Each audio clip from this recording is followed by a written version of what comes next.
All right, hello everybody.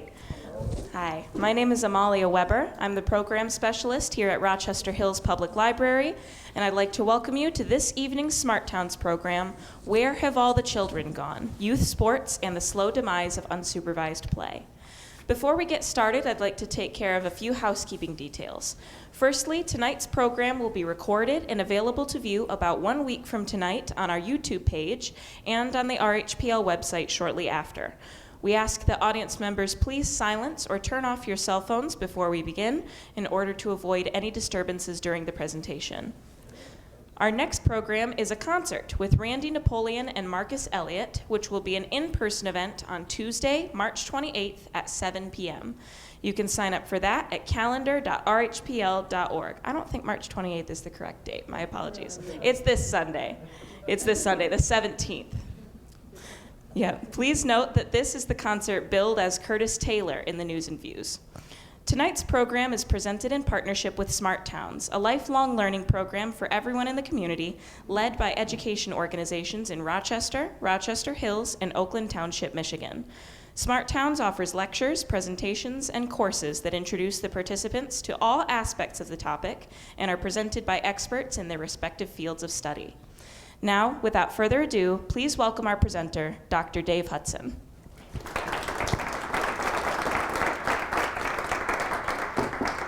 Thank you. I want to start off by thanking Smart Towns and also the Rochester Hills Public Library for inviting me to speak tonight. This is something that I am very passionate about. If you know anything about me and my background, not only have I been at Rochester University for the past almost 27 years, and as the chair of the Department of Sports Studies, this is something that I study and research on a regular basis. And I have a unique skill set in that I have a lot of practical experience, almost 30 years of experience, and working in multiple capacities in the sports industry, everything from youth sports to middle school sports, high school sports, college sports, in multiple capacities as a coach, athletic director, intramural director, a summer camp director. I owned summer camps for a while. So this is something that, like I said, is something that I'm passionate about and have a lot of interest in. And I hope that tonight's presentation will be worthwhile for you all. So one of the things I want us to start off to talk about is thinking about what your childhood might have been like. For me, it would have been the 1970s and 1980s. And just imagine what this would have been like for you as a child. It's the first day after the last day of school. And it's the first day of summer. And you wake up on that morning and you look outside and you see it's a sunny day outside. And you wake up and you're excited thinking, I don't have to go to school today. I have the whole entire summer that I can enjoy myself, play with my friends, and probably get in a little bit of trouble. But the idea was that we would go outside and play. Typically that meant I was going to go down on my friend's house, Johnny. I would go to Johnny's house, I would knock on his door, I didn't call, we didn't have a cell phone back then, and just went up to his door, knocked on his door, and asked to see if Johnny's home. Johnny would be home, Johnny would come out, we'd sit out in the front yard for a little while trying to figure out what we're going to do, and we would realize, well, why don't we go down to Matt's house and see what he's doing. So we go on to Matt's house, and we are at Matt's house. Johnny, Matt, and I would sit there. My little brother, Derek, would come along, and we would realize that, hey, let's play football. So we would start going and knocking on doors or ringing doorbells from each house to each house, again, not making any phone calls, hoping kids would be there, want to come out and play. We typically would go about a half mile away from our homes, again, no adult supervision, and we would go down to the Red Barn, which had a big field, and we'd play a game of football with about 15 to 20 kids. We would do that for a little while, we'd get tired, we would go back up to the street, and we would go out in the street and probably play baseball or kickball or wiffle ball. Typically with baseball, we might get in trouble because we broke some windows as kids. But typically, we would do that until lunchtime. We would probably have lunch at one of our friends' houses very quickly, something that we would just put together ourselves. Again, no parents around typically. And then we'd go back outside and play again for the rest of the day. Sometimes it might be going out in the woods and playing Army. Sometimes it might be thinking up of a carnival and trying to get people to come to our carnival or whatever it might be. We're outside active all day long. And of course, the old rules we all know was be home by the time the street lights came on. And we had this kind of instinct within ourselves to know when the street lights would come on. And we would make sure we're home back then by that time, because if not, we would probably get grounded. And we needed to make sure we were back home by then. And the next day, we would do it all over again. So our childhood and your childhood probably might have looked something like what was portrayed in several 1980s movies. In this situation, Sandlot, The Goonies, or Stand By Me. And a lot of us can relate to that. But in today's world, that isn't necessarily much of the case. Now, there is a lot of benefits that we can get out of playing unsupervised outside. When children, especially boys, participate in unsupervised outdoor play, they spend more time in what is called moderate to vigorous physical activity compared to organized youth sports participation. Now, there's some reasons why that's the case. Sometimes they think the reason could be is that when children are out there by themselves, they just rely upon themselves to go and figure out what they're going to do. Whenever they're around adults, they are always looking to the adult to see, is this okay for me to do? What should I do next? We're always looking for that guidance as kids. So when they're outside playing by themselves, unsupervised, they are getting a lot more physical activity in that scenario. Because of that, they spend more time moving and less time sitting. And in the process, they gain a lot of different health benefits, such as improvements in bone health, weight status, cardiorespiratory and muscular fitness, cardiometabolic health, cognition, and even reduced risk of depression. There's actually been some recent studies have come out in the past couple of weeks about that very issue.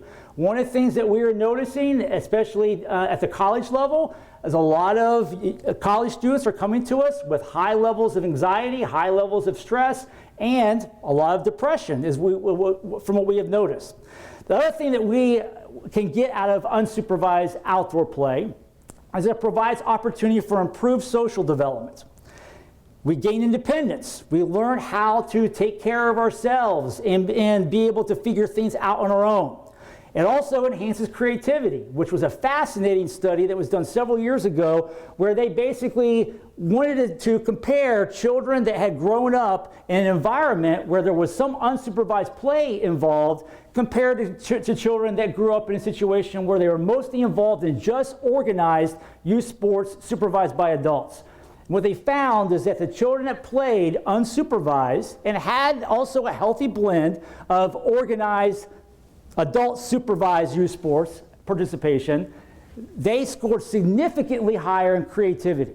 And that makes sense when you think about it, because when you're outside, you have no adults around, you got to figure out what you're going to do. You're creative in that sense. You also learn how to cooperate with others. If you get into a little bit of a spat or a fight, you tend to work it out most of the time, usually. I know Johnny and I got in quite a few fights as kids, especially over his Millennium Falcon. We also acquire skills in problem solving and self-regulation as well. You figure out how to solve problems, such as how do you get across this creek, or how do you build a dam in this creek. There's all different kinds of things that we benefit from this. So one of the things that we have to realize is, and I think all of us have heard this multiple times, is how important it is that we experience some moderate to vigorous physical activity. And the U.S. Department of Health and Human Services recommends 60 minutes of moderate to vigorous physical activity every day for youth between the ages of 6 and 17. Now, if you remember several years ago, the National Football League, the NFL, had a whole entire campaign called Play 60. They ran it not only during their football games to encourage parents to get their kids to go outside and play for 60 minutes a day, and they also typically would run it on programming such as Nickelodeon, the Disney Channel, to try to get kids to go outside and play, at least for 60 minutes. That all stemmed because of the U.S. Department of Health and Human Services recommendations. What exactly is moderate to vigorous physical activity, and what does that mean? That should make an individual breathe hard and should make them sweat. That could mean climbing trees, hiking, cycling, playing football, playing basketball, riding your skateboard. Anything that's going to get your heart rate up would be considered moderate to vigorous physical activity.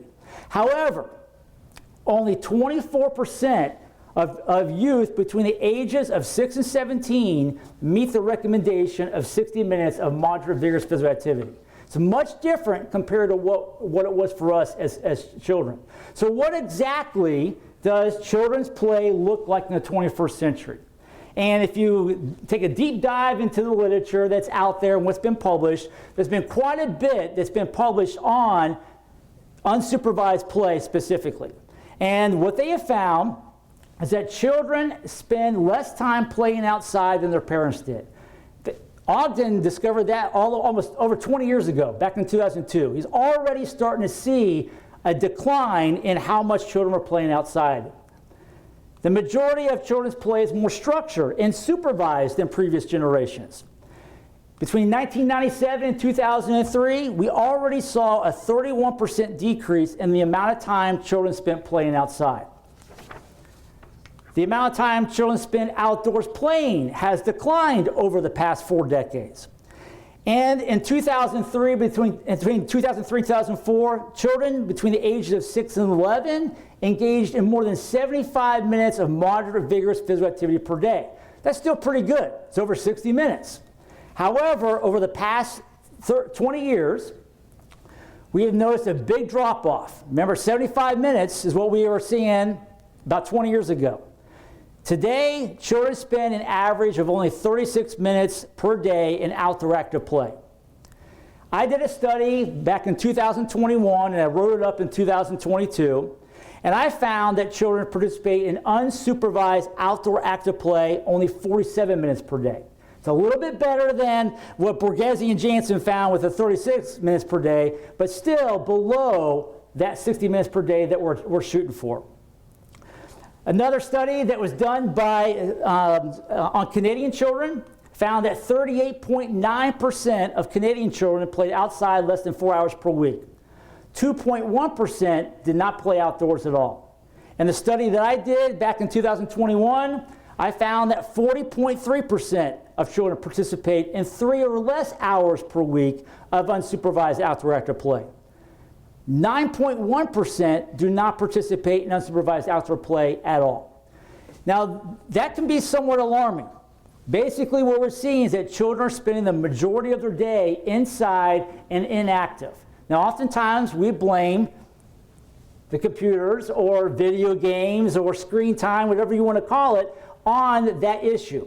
That could be part of the issue, but as we'll see a little bit later on in this presentation, there are some other things that we have to look at besides that to kind of help us to have a better understanding of that. Because of the fact that a lot of children are not as active as what they should be, a lot of parents of children and adolescents are relying on structured, organized sports supervised by adults to hopefully make up the deficit in the amount of physical activity children are receiving on a daily basis. So there was a study that was done on this. They put what's called an accelerometer on a group of children. It was thousands of children they did the study on.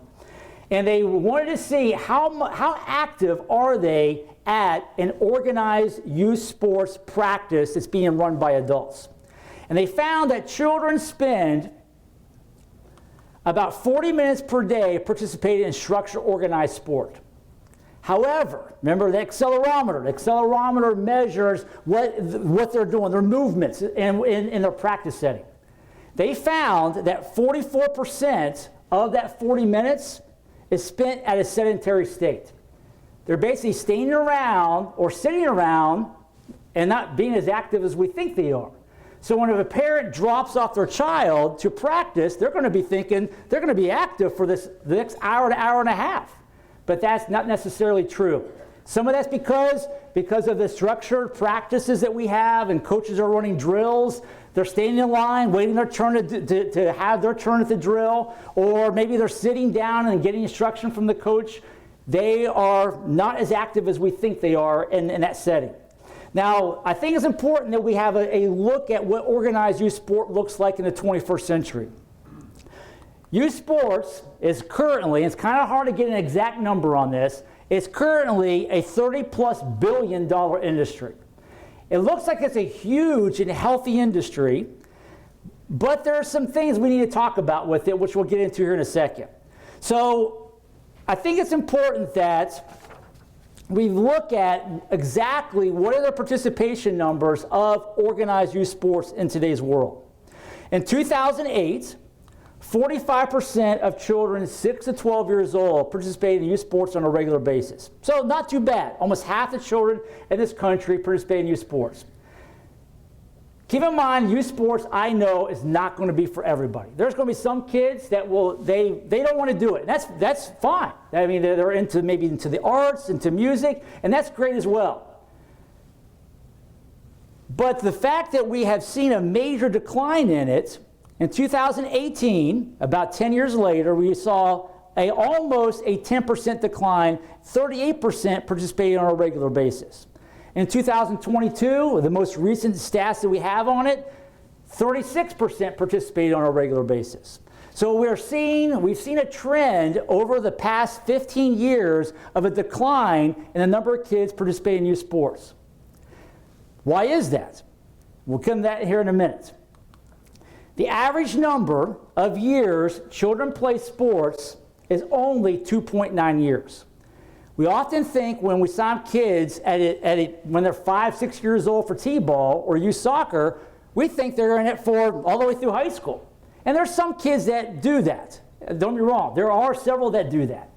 But the average number of years children play is a little less than 3 years. The average age children quit playing sports is 10 and a half years old.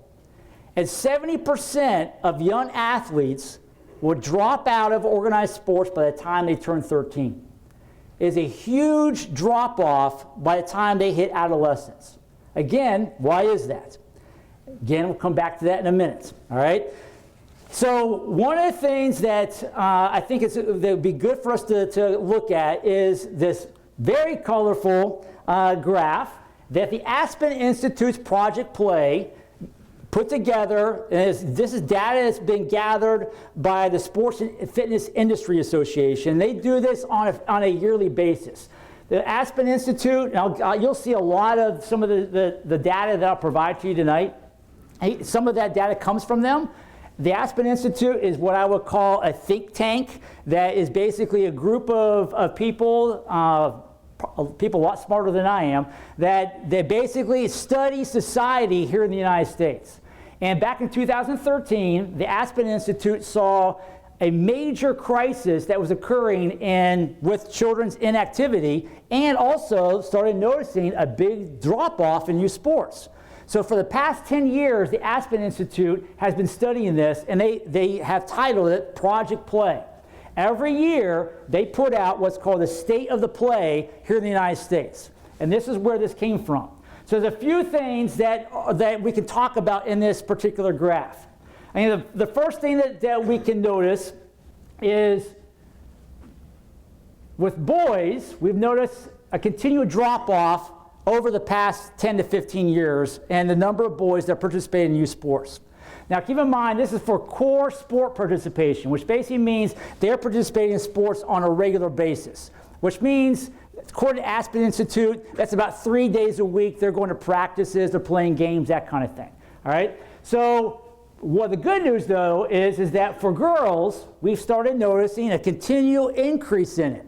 And some of that is because of some of the popularity of certain girls' sports, especially women's basketball and volleyball in the United States, and it has caused an increase in that, and it's been starting to be publicized a lot more in the media. We're able to watch the Final Four in women's basketball. Actually, we watched the whole entire women's basketball tournament during March Madness along with the men's. That has inspired a lot of young girls to be able to go out and also do what they're watching on television, which is what they've needed for many, many years, because that's been an issue here in the United States for a while now. The other issue I want to bring up is basically socioeconomic status. One of the things that they have noticed is that if you notice that children that come from a household of $100,000 plus, that's where the majority of the children are coming from that participate in organized youth sports. 43.8% are boys, 42.7% of those children that come from households 100,000 plus are playing youth sports. However, when it comes to households with under $25,000, it's a huge drop-off. Good news is because of some things that have been occurring over the past 5 years, people started noticing we need to provide opportunities for children that may not be able to afford youth sports. It started to go up a little bit. We've noticed a 5% increase since 2019, which is good news. But it still lags far behind households of $100,000 plus. Now, why is that? The reason is because, again, we go back to that stat of youth sports being a $30+ billion industry. It looks like it's a big, big industry. Lots of kids participating in it. But the problem is that as youth sports has escalated in price, it started to price out a lot of the kids that cannot afford to play. Specifically, those kids that are coming from households of $25,000 or less. Now, if any of you in here have children or grandchildren that participate in youth, you know it's extremely expensive for certain sports for them to be able to play. Especially if we started getting into talking about travel teams and some of the academies, that kind of thing. You know, there are parents I've talked to that have spent $10,000 a year on their children and participating in youth sports. Now, I can think about whenever I was a kid, there's no way my parents would have been able to afford that. I would have been able to participate in youth sports. And so because of that, this is a major issue that needs to be addressed in the United States. Right? So, since many of today's youth are not as physically active as they should be, it has created a serious health problem in the United States. 1 in 5 children and adolescents are affected by obesity in the United States. And what we know is that obesity prevalence increases with age. 12.7% of children between the ages of 2 and 5 are already obese.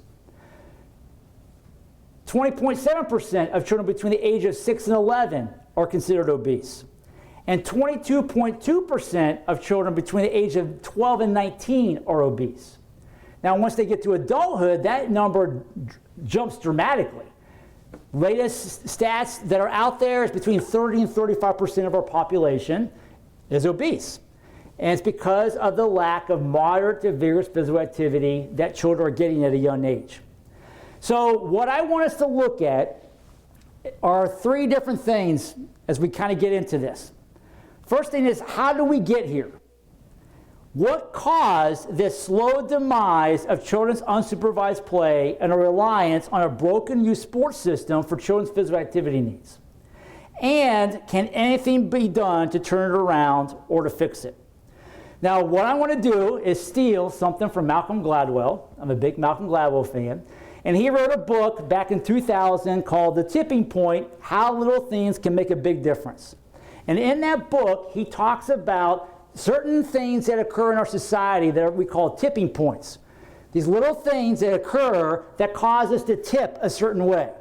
And so what I want us to do is to walk through some of those tipping points that have occurred in our society over the past 100 years. All right?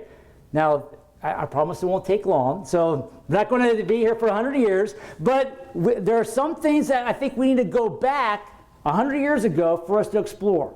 Before I get to tipping point number 1, though, I think it's important you have an understanding of what U.S. culture and society would have been like in the latter part of the 19th century and early part of the 20th century for children in this country. If you know anything about history at all, you know that in the latter part of the 19th century, we started to enter the Industrial Revolution. And because of this new urban industrialized society, it had a big impact on children in this country, especially boys. In the 19th century, children typically worked at home. We had more of a rural agrarian society. A lot of people lived in the country, and because of that, a lot of children helped out on the family farm, or if they lived in the city, they would also help out with their father, who might be working as an artisan or as a tradesman or a craftsman, and they learned that skill. So they were around adults quite a bit in the 19th century. However, once we got into more of the 20th century, we started noticing children weren't working at home anymore. In the 19th century, children were expected to leave home by the age of 14. I think about my great-grandfather, and my great-grandfather was born in 1892. At the age of 8, which had been 1900, he started working in the coal mines in West Virginia. And he got paid by pushing out a cartload of coal. Every cartload he pulled out, he would get money. And he would get as many cartloads as he could starting at 8 years old. He never went to school a day in his life.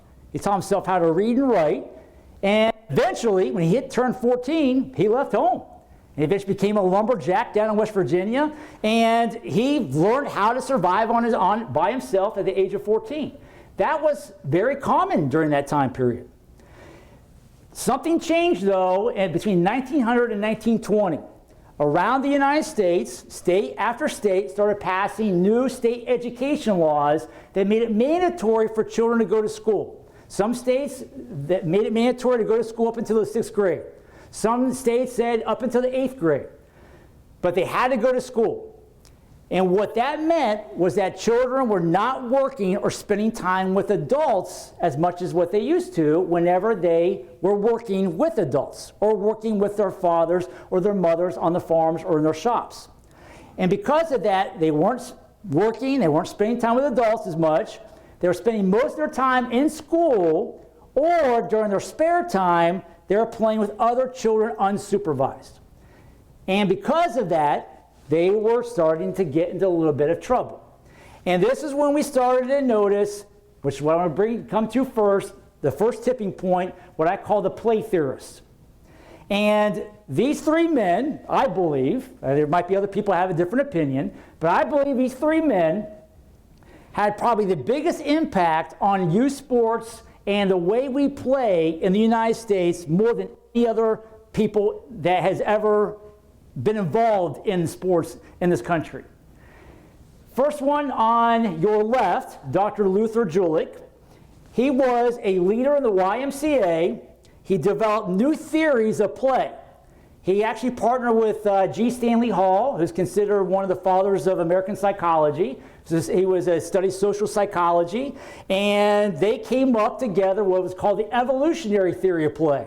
And they believed that all children, especially boys, had to go through this evolutionary theory of play in order for them to develop properly, in order to grow into responsible young men.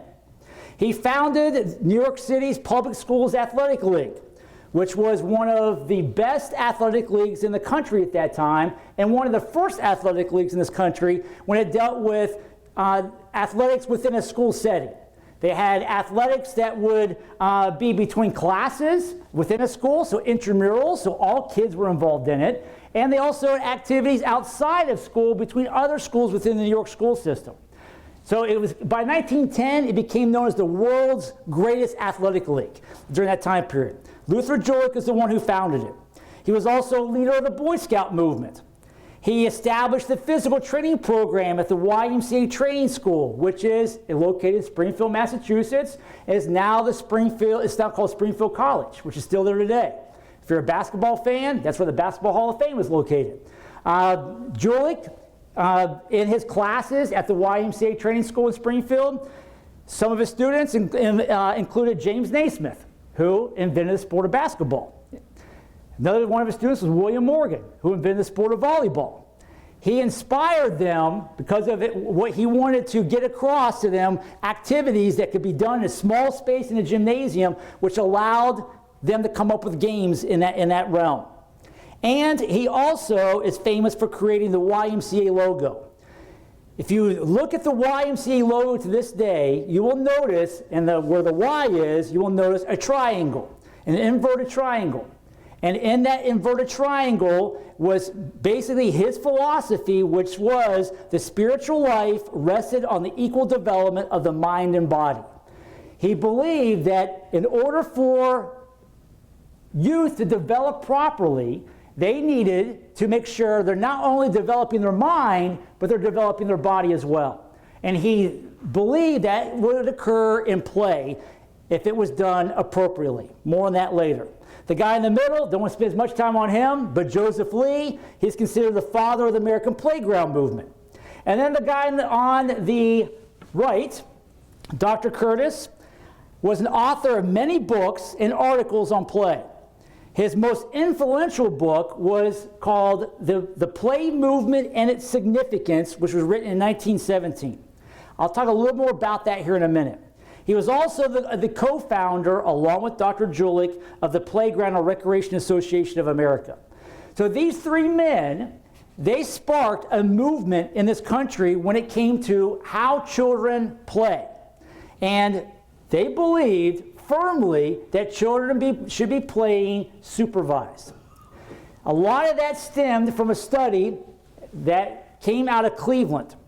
And Johnson did a study on Cleveland children on one particular day. I don't know how he did this, all right? My guess is he had many observers observing children all over the city of Cleveland, but 14,683 children is how many they observed. And they did this on June 23rd, 1913. They wanted to see where the children seen.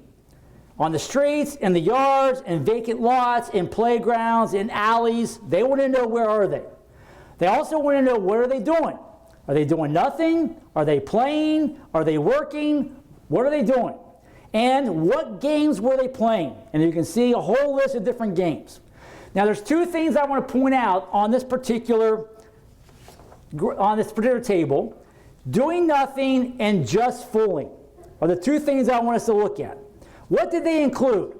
And this is what the study says. The Cleveland list included breaking windows, destroying houses, chalking suggestive words on buildings, throwing mud at streetcars, touching girls, looking at pictures of women in tights on billboards, wearing suggestive buttons, stealing, gambling, and drinking. Sound like mayhem. It was going on in Cleveland, Ohio. All right. Now, this particular study inspired Dr. Curtis to write his book, The Play Movement and Its Significance. And he wrote in his first chapter of his book, this is a quote directly from the book, "What nearly every parent and observer of children has seen is that there has been little for the children to do in the cities. And that in this time of idleness, the devil has found much for idle hands to do. That the children are an annoyance to their parents and the neighborhood, and that they acquire many vicious habits during this unused time. The boys often learn to smoke and gamble and tell and hear many obscene and otherwise dangerous stories. There are many accidents to the children playing in the streets, and their parents are constantly worried about them. In the evenings, the pool rooms and dance halls are crowded by young people and the early teens who are in quest of a good time and find no opportunities except those offered for gain, where drinking and the sex lure are the main enticements to the spending of money. The home seems to be disappearing, and crime, despite an increasingly effective police and probation system, is increasing everywhere. Through all of these means, there has come a general, though dim, realization that if we could stem this tide, we must surround the children with a different environment." So they were very concerned about what they were observing. A similar study as what was done in Cleveland was also done in New York City. One was done in Philadelphia. One was done in Baltimore. And they noticed a lot of kids outside, unsupervised, doing nothing or just fooling. And that was a concern. So what Curtis and the play theorists believed is that play needed to be organized and supervised. In his book, The Play Movement and Its Significance, Curtis describes 5 play movements. I only want to hit up on one. And these 5 play movements, he believed, should take place in the United States if we're to have an organized and structured society, because of the fear of what was happening with youth at the turn of the 20th century. The first play movement seeks to provide a place for play where the children can go during their leisure time and be off the street and away from the evil influences which they might encounter there, and under the constructive leadership of trained directors.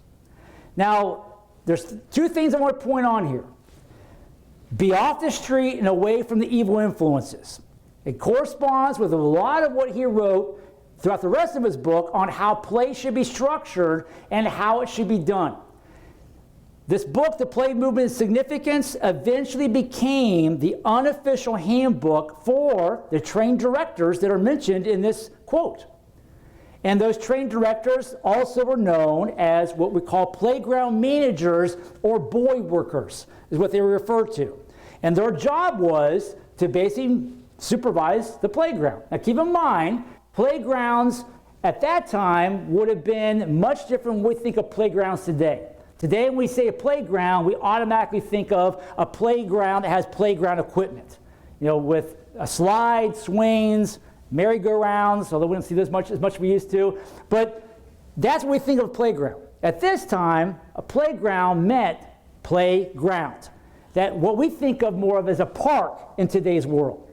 And a lot of parks, playgrounds, were built during this time period. Belle Isle being one of them was built around this time period. Along with Central Park, a lot of other parks adopted this kind of idea. And again, all of them were managed by these trained supervisors to make sure that the kids, especially the boys, are behaving themselves, and they would get together games. Typically a playground at that time would not only have playground equipment, but it would have also a recreation facility that might have a gymnasium inside of it where they can not only play games in there, but would also have other cultural activities like maybe dances or plays for theater or other types of activities that, again, the youth could be involved in. Because of this, in fact, this became kind of the handbook for these playground directors. This is another quote from the book. This is actually a quote that I included in my dissertation whenever I wrote this up several years ago. In nearly all of our municipal playgrounds, at least 9/10 of all the play is scrub play, which the children make up for themselves in coming in. Many of the children loaf. Play of this kind can never give that training either a body or conduct which organized play should give. For in order to develop the body, it must be vigorous. To train the intellect, it must be exciting. To train the social conscience, it must be socially organized. None of these results come from the scrub play. Scrub play would have been kind of defined as kids just playing on their own, playing pickup games, for instance, of different sports. Maybe it was stickball. Maybe it was a game of football. Whatever it might be, Curtis and the play theorists looked down upon this and did not think that it was an appropriate way for children to be raised and to be developed. So this started what became known as the play movement of the early 20th century. The YMCA became at its full height during this time period. The YMCA began back in the middle part of the 19th century, in the 1850s, but it quickly evolved into basically a organized youth league for boys and young men. And in fact, the YMCA became kind of the hotbed of basketball, most because of James Naismith. And in fact, 1904 Olympics, at that time you didn't have to qualify for the Olympics. All you had to do is pay your $5 entry fee and you could be in the Olympics. And it was in St. Louis, Missouri, that particular year in conjunction with the World's Fair. And the German Buffalo YMCA out of New York won the gold medal in basketball. The YMCA was the king of basketball during this time period. Along with this, a lot of churches got on board. They were concerned that a lot of young men and boys were not going to church, and because of that, they wanted to get boys and men into church. In order to do that, to entice them, they started what was called Sunday school athletic leagues. And what they would do on Sunday mornings, all these boys would come out. There would be someone from the church that would be there to supervise. They would say, okay, we're going to play this game. They would have a little prayer, maybe a short little devotional before that, and they would go and play. Now, I don't know how effective it was in getting boys to go to church, but the Sunday school athletic leagues became very popular. In 1903 is when we started to see a lot of our organized and managed playgrounds. Before that, latter part of the 19th century, we saw Boston had one of the first organized playgrounds in this country. New York City followed that. And I put Chicago up here because Chicago became the template for organized and managed playgrounds in the country.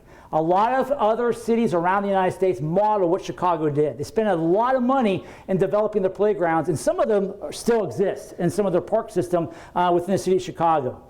Also in the same year, 1903, I mentioned already, Julick's, New York City's Public Schools Athletic League. 1906, the Playground and Recreation Association of America was co-founded by Julick and Curtis, which kind of became the predecessor to the National Parks and Recreation Association, which still is in existence today. And then the upper and middle class reform groups were also very concerned about how children, especially boys, were being developed here in the United States. They viewed adult organized play and its programs as a method of getting the rising number of immigrant children off the streets. They saw it as an opportunity for children to learn, to use their words, punctuality, obedience, discipline, self-sacrifice, and the American way. And they saw this as an opportunity to get these immigrant children off the streets and to hopefully teach them the American way by mixing them in with children that might have been raised in the United States. And what their idea was, and keep in mind the Astor family, the Vanderbilt family, the Rockefeller family, the Carnegie family, all were patrons of youth sports. And they invested a lot of money in it because their idea was, we're going to get these kids off the streets, and the goal is that someday they'll be disciplined, they'll show up to work on time in our factories. Is kind of what their idea was. But they also believed that this was a good thing for our society. Tipping point number 2 was the formation of organized youth leagues. I've already mentioned some of them. 1890s, we saw YMCA basketball come to the forefront and explode through the early part of the 20th century. One of the things I didn't mention that I think is important to know is that YMCA basketball became so competitive and cutthroat in the early part of the 20th century, it caused Dr. Julich, to leave the YMCA. He said, this is not what I think is appropriate and how basketball or any sport should be played in this country with this high competitive and cutthroat mentality. He left and went to the Public Schools Athletic League in New York City and developed that. 1925 is when the American Legion began baseball. And where I grew up, American Legion baseball was huge. Most of my friends played American Legion baseball, and it became very competitive, and it became very popular throughout most of the 20th century. 1929 is when Pop Warner football began, and then 1939 is when one of the most famous of them all, Little League baseball, began. One of the things to keep in mind, though, is that children who participate in these leagues were not going to be at practice all day long. So there was still a lot of spare time in which children played outside unsupervised. A lot of what you and I might have experienced as kids, we had this healthy blend or healthy balance of organized sports where we play occasionally organized sports, and the time we had in our spare time to play unsupervised games without any adults being around. Tipping point number 3, Eaton Pats, Adam Walsh, and the Milk Carton Kids. So we're jumping ahead to the late 70s and the decade of the 1980s. Eaton Pats was a 6-year-old boy in 1979. It was the last day of school in New York City where he lived. And he asked his mom, would it be okay if I walked to the bus stop by myself?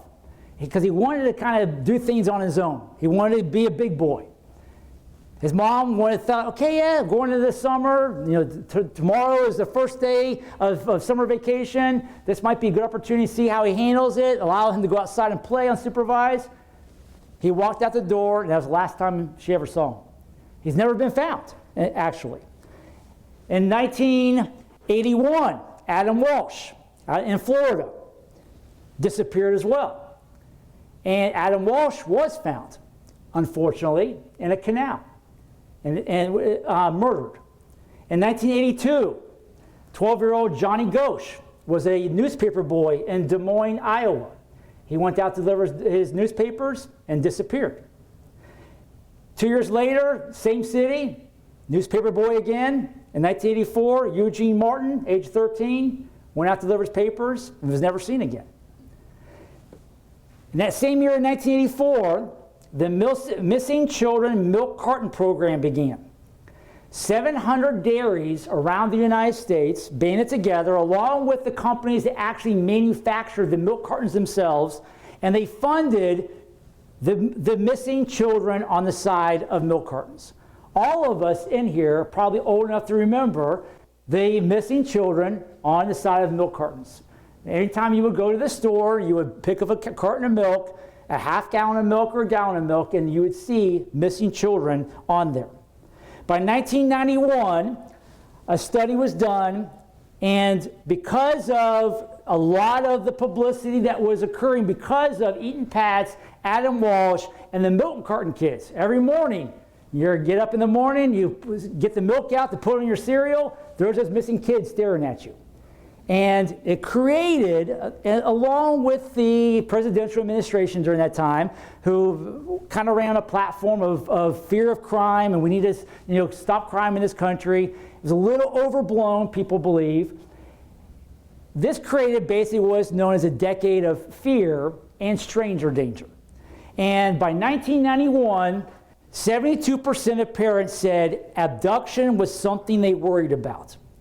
And the stranger danger and today's unsafe world that we think is unsafe is often blamed for the reason why we don't see as many children playing outside. However, that may not be the case in today's world like we think it is. Back in 2010, a study was done in Australia. And whenever I was looking to some things that I wanted to do some research in and study on, I came across this study that inspired me to do my own study. And this particular study was based upon a 1995 study that was done by Ferraro. And the study dealt with what's called constrained behavior regarding crime victimization. Ferraro, back in the mid-90s, basically studied victims of crime and wanted to see what is their behavior. Whatever they are inside their homes and they're thinking about going outside, do they constrain their behavior? In other words, they modify their behavior in some way. So constrained behavior is defined as the modification of routine habits and activities through limitations in time, place, or frequency. And it's broken down into two separate behaviors: avoidance behavior and defensive behavior. Avoidance behavior is, according to Ferraro, would be, as a victim of crime, I don't want to go outside. I'm going to avoid it at all costs.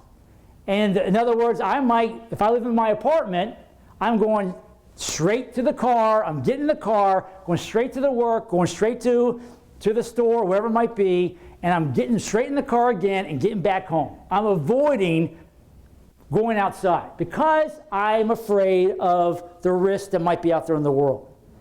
Defensive behavior, according to Ferraro, would be where, okay, I'm going to go outside, but I'm going to carry a weapon with me. I'm going to carry maybe mace with me, or I'm going to carry a knife with me to protect myself. I'm defending myself in that sense.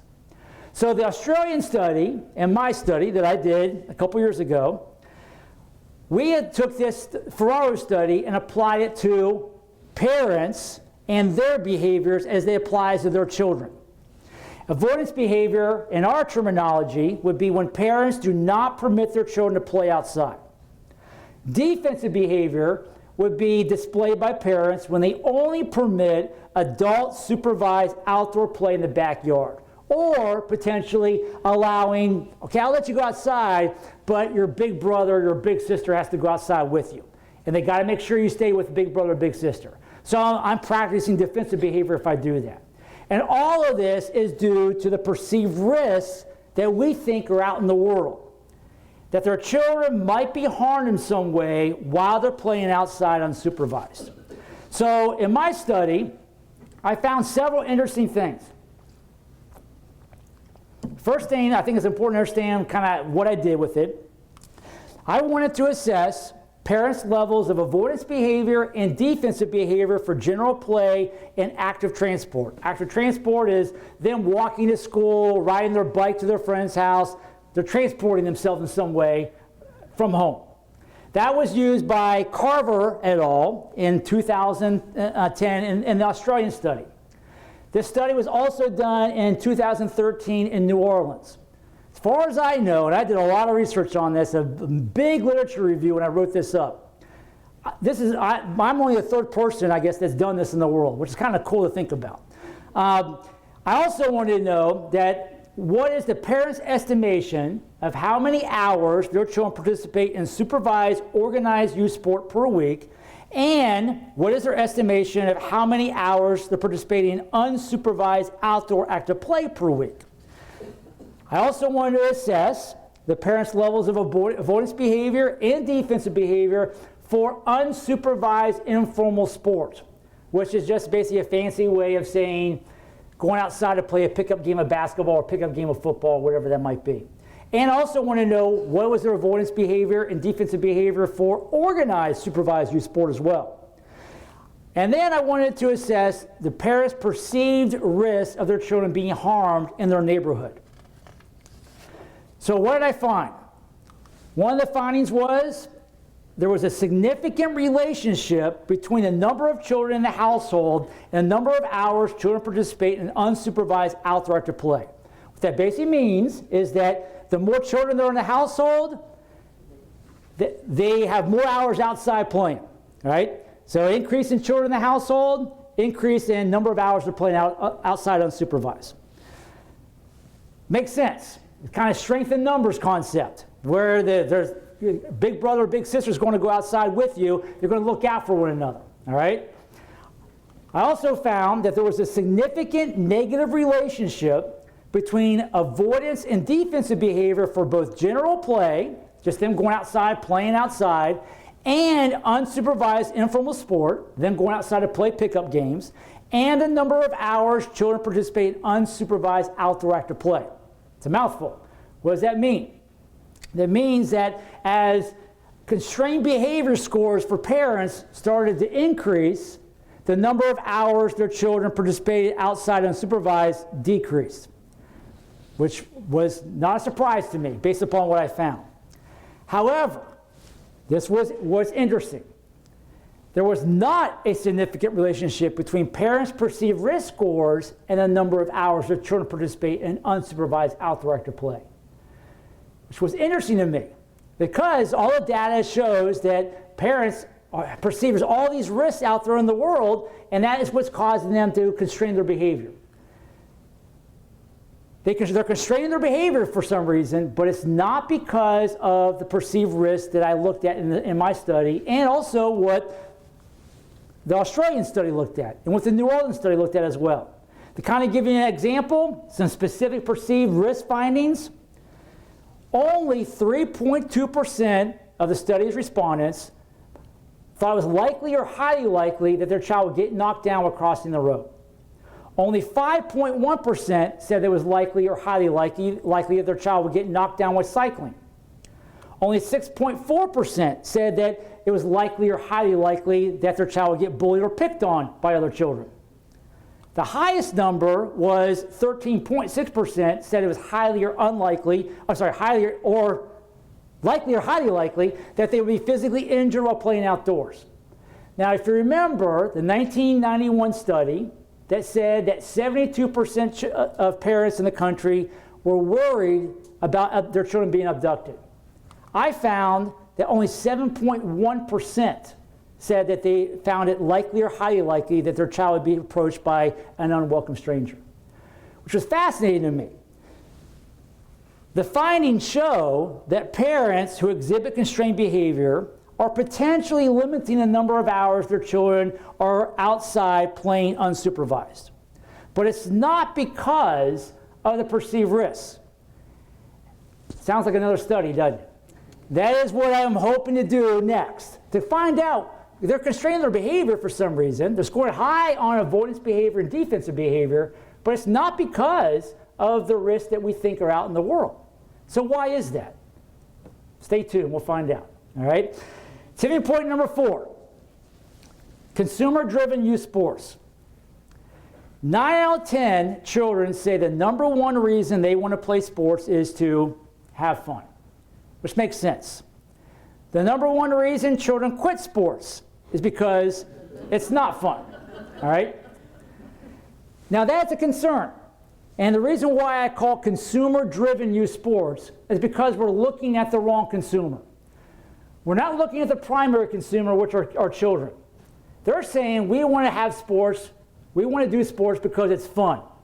But we're creating a youth sports product that is driven by the parent consumer, the ones that are paying for it. We're making a product for adults that aren't playing it, they're just sitting there watching it, right? The kids are the ones that are playing it. We should be more concerned about that. There's also the issue I've already addressed with the rising cost of youth sports, which has become a major concern. A lot of families cannot afford to put their children in youth sports, and that is because it's so expensive. And again, it's because of the fact that wealthy families that have the money, that have the means, they're willing to dish out the money. And because of that, supply and demand, the prices keep going up. If they're willing to pay for it, we're going to keep charging more and more. Thompson wrote in a 2018 article, which was published in The Atlantic, and was entitled, I highly recommend reading this if you get a chance. It was entitled, American Meritocracy is Killing Youth Sports. Expensive travel leagues siphon off talented young athletes from well-off families and leave everyone else behind. This is what Thompson said. The American system of youth sports, serving the talented and often rich individual at the expense of the collective, has taken a metal bat to the values of participation and universal development. Youth sports has become a pay-to-play machine. Again, going back to creating a youth sports product for the wrong consumer. We all hear about travel teams, and a lot of parents feel, sometimes I think feel pressured to make sure their child is going to get on travel teams. And a lot of the youth sports industry, unfortunately, is being steered in that direction. And where they are dishing out, again, some cases, $10,000, $12,000 a year for their child to be able to participate on these teams. And the key word in that is travel. And they aren't staying local, typically. They're traveling to different places around the Midwest, in some cases around the country. And what has become known as tournications, where it's basically the family packs up the car, packs up the van, and they're going to head out for the weekend. They're going to have a vacation surrounded around this tournament. And there are multiple locations around the country, vacation spots like Myrtle Beach, Orlando, Florida, Las Vegas, north of Indianapolis, Indiana. I wouldn't consider Indiana a vacation spot, but huge youth sports complexes are being built. And spending literally hundreds of millions of dollars on these facilities to draw hundreds of teams with thousands of kids on these teams to the local area, which boosts their local economy, which is not a bad business move, but it also creates a culture in youth sports that places a lot more focus on it than it should. So the reasons children participate in sport, I already said, number one is to have fun. Number two is to spend time with their friends. Number three is to learn about the sport. It's not until number 48, which is where adults think is the most important, is winning. It barely makes the top 50. Number 63 is playing in tournaments. Number 67 is earning medals. And number 73 is traveling to new places to play. We are not listening to the consumer, which are the kids. And this is a big reason why we are seeing kids drop out by the age of 13. And why the average length of a youth sports career for kids is 2.9 years. And why the average age that kids are dropping out of sports is at 10 and a half years old. Because it's not fun, and they get burned out. Because the parents are constantly pushing. The Aspen Institute just released this a couple months ago. And this doesn't look very favorably upon the United States. They examined the world's leading sports systems. They gave it basically a report card. And there are 12 countries up here. This is in alphabetical order, all right? So it's not in the order of where they lie. But the United States got a grade of C for its youth sports system. So average, not bad. For government support, if you know anything about sports systems around the world, most governments around the world help fund sports systems, not only at the youth level, but all the way up to the pro levels as well. The United States, we don't do that. It's totally privatized, and that's where it's consumer driven because of that. So because of that, we get a D for government support. When we talk about elite sport rank, that's the number of medals we're winning at the Olympics, how we do in world competitions. We're the best, right, when it comes to that. However, when we look at per capita, we're ranked 40th in the world when it comes to elite sport rank. Number 1 in the world is Norway. Norway right now, as a country, it only has 5 million people in their country, right? Smaller population than the state of Michigan, much smaller. They are the only country in the world that got an A- for youth sport participation, A- for government support. They're ranked 11th in the world when it comes to elite sport, but per capita, they're the number 1 country in the world for their elite sport. They are being studied right now. And if you've ever read anything on the country of Norway and their youth sports system, and they've interviewed the people that have led it, they started this back in the mid-90s. And they basically, Americans have gone to the study, and they said, what did you guys do? Well, we looked at what the United States was doing, and we did the total opposite, right? And so they ended up creating a youth sports system where it was all about fun. And in fact, they created a Bill of Rights for children involved in sports. And that Bill of Rights says that there really shouldn't be organized youth sports in the country of Norway until the age of 12. Nothing happened at age 5 and 6, all right? But do they still have activities for kids that age? Yes, they do. But it's more of a drop-off type thing where there are adults that are there watching them. They might help them with a little bit of fundamentals, but it's all about kids having fun. Their burnout and their fatigue levels when it comes to them being burned out on sports is dramatically less than what we experience in the United States. And because of that, they're one of the healthiest countries in the world and one of the most happiest countries in the world, based upon other studies that have been done on them. And because of that, it's something we might want to consider thinking, what can we do? Maybe it might be a little more closer to what Norway is doing in that sense. So, the good news, what can we do about this? Right? Can anything be done? I call it a new tipping point. Aspen Institute's Project Play, back in 2015, created what is called the Youth Sports Playbook. And they basically laid out what they call their 8 plays, or 8 strategies to hopefully increase youth sports participation and to get kids more active. Their goal is to get every kid in this country by the age of 12 that are confident in themselves and their abilities and being able to have a healthy, active lifestyle beyond teen years and into their adulthood as well. Play 1 is to ask kids what they want. What do you think about that? All right? Right? Again, asking the consumer, what do they want? Play 2, reintroduce free play. Goes back to the unsupervised play that you and I experienced as kids. Play 3, encourage sports sampling. A concern that has happened in the United States is sports specialization, where kids play one sport year-round, and what they have found is that kids typically that do that have much higher injury rates and much higher levels of burnout and don't want to do their sport beyond pretty much middle school, depending on how soon they specialize. So they encourage, try more sports.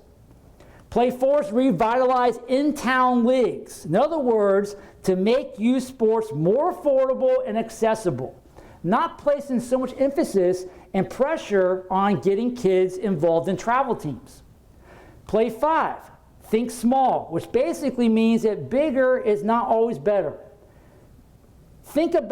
Cities should be thinking about putting fields in courts, play areas in neighborhoods near the children, not building huge, sprawling youth sports complexes that are not accessible for most kids because they're typically located outside of the city limits. And most kids aren't going to be able to get there without the help of mom and dad to be able to drive them out there. Play 6, design for development. In other words, think about how can we develop children and the fundamentals of the sport, not placing so much emphasis on the winning side. Play 7, train all coaches. And that includes parent coaches, to put them through a training program to where they know how to train kids at certain levels. In other words, you don't have a dad showing up and played college baseball and thinks, oh yeah, I play college baseball, I'm going to go ahead and run through all these drills I did in college. And they're 10 years old, right? They're not ready for that. So to train coaches on how you develop kids the right way in sports.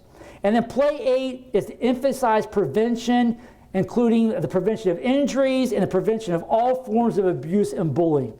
This has led to a couple years ago where the Aspen Institute wrote up their own Children's Bill of Rights in sports. This was modeled a little bit after what Norway had done back in the mid-90s. And children, according to Aspen Institute's Project Play, have the right to play sports. They have the right to a safe and healthy environment. They have the right to qualified program leaders.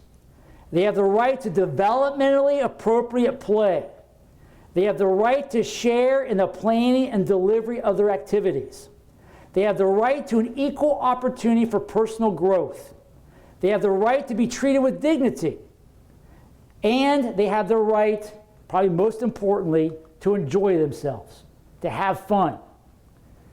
All of this stems to where I stand philosophically when it comes to sport for all. Aspen Institute's Project Play is this new tipping point that I'm hoping will turn the tide in a different direction, where if a child wants to be able to play sports, they have the ability to be able to do that, because we've provided the affordable and accessible sports for all children, not just children that might have the money to be able to do it. Now, one of the things I want to make sure we understand is the travel teams are great, but they're not for everybody, right? There is a place for them, right? I think there's a place for elite youth sports, right? But again, our industry keeps going more and more that direction. There are some great organizations locally here. Rah-Rah, I worked with them for several years in different things I've done over the years. They provide a lot of great opportunities for kids to be able to participate in affordable ways. Here locally, the NFL Flag Football has done great things recently. I-9 Sports, all great organizations that are trying to make sports accessible for kids. So in the future, think about how can we think about what's going to be best for the children. And think about how can we make sure that they are developing appropriately. Having a healthy blend of supervised, organized youth sports, and some of that time period where we can maybe let them go a little bit and go out on their own and play unsupervised. Thank you.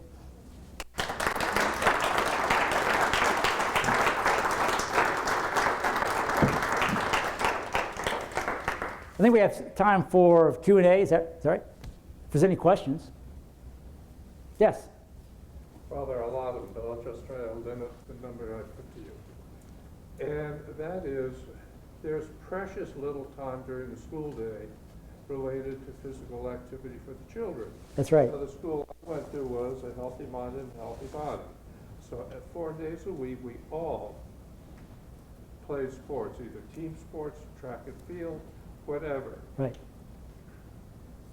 Some of these programs here, like the elite sports, are played after school. Right. After school for a lot of things, and practically nothing. I mean, my daughter had 1 semester in high school of individual wellness, had some activities. Right. One Right. semester, and then another group health. And that was the end of all physical activity within the school time. Right.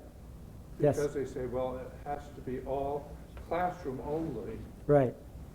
Yeah. Yeah. Also, I mean, just to tack on a little Yeah. bit to that, they found that in some areas where they're having a lot of behavior problems, if they worked out before school under supervision for half hour, 40 minutes, Right.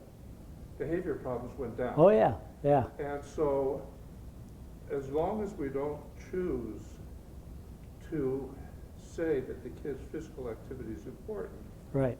we're not going to do any of this Yeah. stuff. Yeah. Yeah. That's We're it. not doing Yeah. it. That's a great point. And, And I mean, Rochester does affluent school district. Right. Pontiac is damn poor. They're not going to do any of that stuff either. Right. Yeah, that's one of the things that that I have seen some conversations recently where my undergraduate degree is in physical education, kinesiology, but I was certified to teach physical education for when I first got out of college and did it for several years before I went to the college level. And that is one of the things that we've seen where many physical education programs around the country have been cut because of the emphasis that we place on just classroom activity. Recess time has been cut. The good news is that there has been some lobbying, some movement in a different direction to go back to more recess, more opportunities for kids to be physically active in the day, but that's slow in coming. That will only happen with the value education. Right. And when you follow the money, we do not value education in the United States. Colleges have been cut back radically. Michigan used to be at the cutting edge of education. Right. Is now about way down at the bottom of the pile, maybe about 48, 49 out of all the states in the country, because we underfund our schools, and they've been cutting back, and we've been cutting back, and we've been cutting back. Tuition's been going up, so fewer people can afford it. It's getting almost not worth it because we're not supporting our universities. Right. And a lot of this has to do with, do we give a damn? Yeah. Really? Yeah. That's a great point. Do we give a damn? Yeah. That's a great point. Yeah. But yes. During your research, have you looked at, I mean, when I grew up, the street I lived on, there were a dozen houses. Right. There were like 13 kids. Right. I grew up in South Warren. Now, when you're looking at kids and living in, I live in Washington now. Houses are further apart. There's not as many kids around. I mean, I grew up in a baby boomer industry. Yeah. So we always had enough kids for a pickup game. Right. We don't have that now. I mean, I've got 2 kids, and within our sub, we've got maybe 12 kids out of 100 homes that are my kids' age that they can play with. Yeah. And that is. Anything? Yeah, that's interesting because there has been some studies that have been done on the number of children, because we've seen a decline in population too when it comes to the number of children being born on a yearly basis. And so because of that, that creates less children to be outside playing.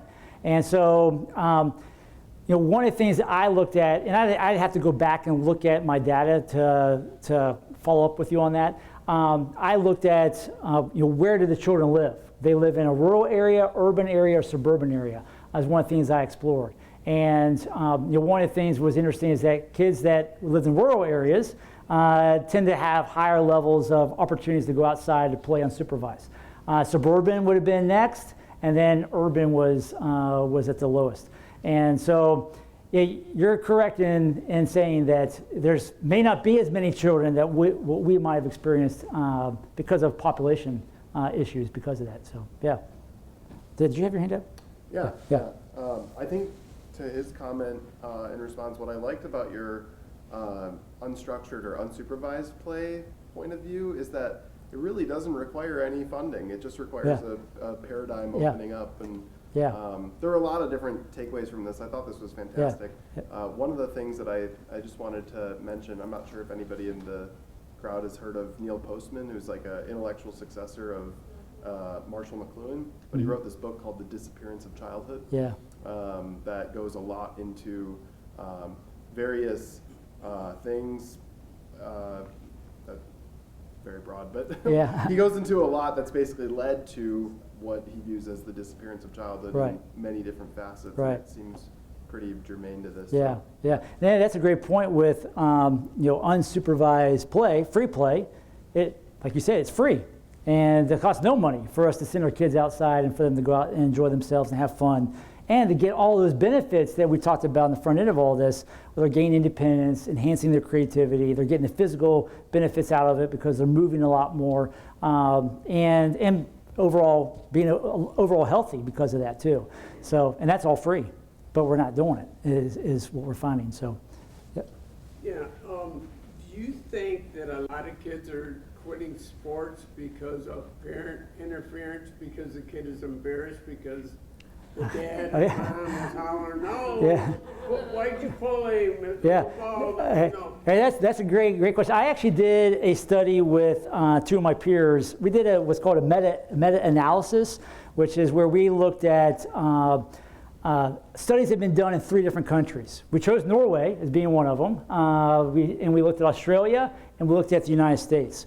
And what's fascinating, even though Norway has, like I said, we've talked very highly of Norway in the youth sports system, even in Norway though, once they hit a certain point and they're playing organized sports, they commented on how they were embarrassed of not only their own parents sometimes, but other parents and how they were acting as well. Australia, same thing happened there as well. The United States happened here as well. And so, yeah, there is this almost kind of like, sometimes for some kids, they feel ashamed that their parents are behaving in that way.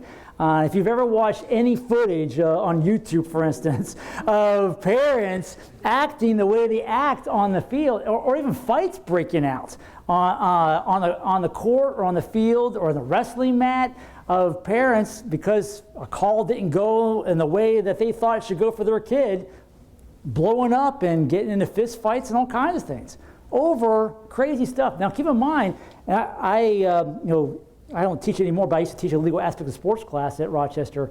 And one of the things we talk about in that class are some of the issues of manslaughter that have occurred, where you have had parents that have killed coaches with baseball bats or hockey sticks, that kind of thing. And some of those people are in prison because of that now. So there are a lot of issues. Sports is one of those things where we get very emotional about it. Not only when it comes to being as fans. You ask my wife when, I'm from Ohio, so I'm an Ohio State guy. Sorry, but for me, I can't even watch Ohio State anymore because I get so revved up when I'm watching them in the living room, and so for me, it's hard for me sometimes as a spectator. But then we're actually playing it, and we're really in it as a participant. Then that's when our emotions really run high, and if a call doesn't go our way, we get frustrated and we lash out because of that. So yeah. In your study, did you look at the disappearance of available space to facilitate free play? I know as a resident here in Rochester, any green space is just being eaten up. Yeah.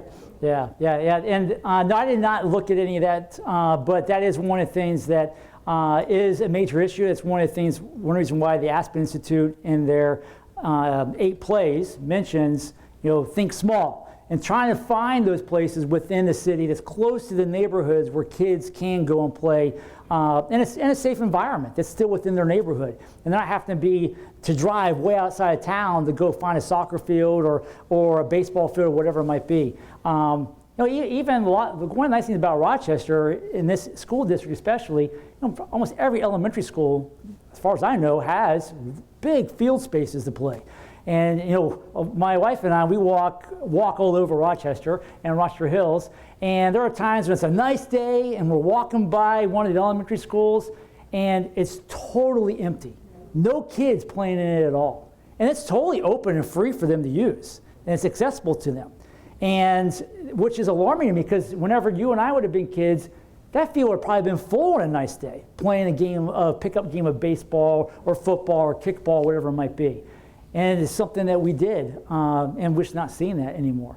So again, I think we got to figure out how can we make sure we're encouraging our kids to get outside is going to be one of the things. And it's, I can be honest, it could be very challenging and intimidating, because we have a 24-hour news cycle now, and we see all of this stuff happening in the news, and we think that the world is full of all this risk to our children. And the data shows it's not necessarily the case. It's not as high as what people think it is, which is a whole nother story we could get into. Yes? Very good story to get into. Have you noticed in your studies that there's actually maybe even a negative connotation or a negative idea in people's minds about unstructured play, where, Yes. oh, you let your kids outside. Yeah, yeah, I will have this Yeah. playground. yeah, yeah. Call CPA on you because you're Right, yeah.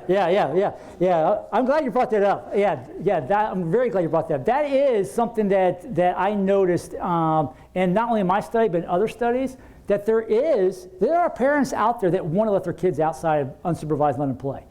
But because of the fact that they're afraid that the next door neighbors are going to call Child Protective Services on them because that there's a 10-year-old outside playing, that's a concern for parents. And so we have to think about how can we change. That's hard to do. How can we create a tipping point in our society that's going to tip us in a different direction where when we see a kid outside playing by themselves, we don't automatically think, oh, there's something got to be wrong. Why is that kid out by himself unsupervised? We got to let it be. And you might want to stand and maybe watch just to see for a few minutes, see what's going on. And everything seems okay, then that's fine. But you're right. I think there is that fear. And there's the peer pressure, I think, for a lot of parents in today's world. Well, my kid's playing this sport, my kid's playing that sport. And you feel pressure to put your kids in these sports as well. So there's that side of it too. So, parents in today's world have a lot of pressure upon themselves. They feel like they're being looked at constantly like they're a fish in a fishbowl as to how they're raising their kids because of the issue that you brought up. That's a great point. Yes? I think that's a good point that you brought up about the perceived danger and the reality. Right. Because I've lived here for 36 years, and in my neighborhood over by Brewster Elementary School, there's only been 2 incidences that look like it could have been an abduction. Right. But because of that, I wonder if that also our birth rate has gone down some in that neighborhood. Yeah. I wonder if that's one of the reasons why I asked my younger daughter not to play in the front of the house, Right. but to play in the back where I could kind of keep an eye on her. Right. But I didn't take into consideration you've lived here all these years, Right. and very little has happened. Yeah, yeah. And again, we could have a whole nother Smart Town on that topic alone. The FBI, they've collected data on child abductions since the early 80s, maybe late 70s. I have to go back and look. But the huge majority of those are what I call family abductions because of intense custody battles. And I think it's like 98.5% of all missing children are found alive and healthy and fine. But we have portrayed it as being this huge problem in this country, and it's not as big of a problem as what we think it is. And that's also a concern. And a lot of it has to do, again, with the 24-hour news cycle. It's anytime it happens and we see Amber Alert and all that kind of stuff, we think it's something that's a very common occurrence, and it's not as common as we think it is, based upon the data, again. As we've been traveling, we've noticed a lot of kids, including very young ones, given digital things to keep themselves busy, Right. instead of having things to do with their hands. Right. In Florida, I understand, Ron DeSantis, one time showing actual real intelligence, said that there will be no cell phones during class hours in Right. school. Yeah. And some districts actually took it further and say there will be no cell phones during school hours. Right. And they found that there was a lot more interaction, Yeah. direct interaction between the kids. Right. The depression rate went down. Right. The sense of isolation and the cyberbullying went down. Right. The kids, they're raised with this kind of thing. It's appalling that elementary school Right. kids have cell phones. Right. Yeah.